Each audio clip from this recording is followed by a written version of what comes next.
అందరికి వందనాలండి. ప్రియమైన దేవుని వారలారా, ప్రతిరోజు ప్రార్థించి బైబిల్ చదువుట నాకు అలవాటండి. మరి ఈరోజు ప్రార్థించగా దేవుడు నాకు ఆమోస్ గ్రంథాన్ని చూపించడం జరిగింది. మరి ఆమోస్ గ్రంథంలో 9 అధ్యాయాలు ఉన్నాయి. మరి 9 అధ్యాయాలు మరి వీడియో రూపంలో పెట్టడం జరగదు కాబట్టి మరి మొదటి అధ్యాయాన్ని ఈ విధంగా పెడుతున్నానండి.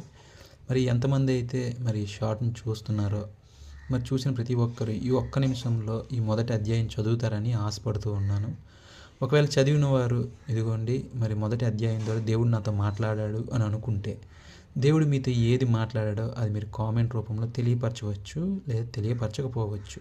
ఏది ఏమైనా దేవుడు నాతో పాటు మరి మిమ్మల్ని కూడా ఈ మొదటి అధ్యాయాన్ని చదివేటట్లు చేస్తాడండి.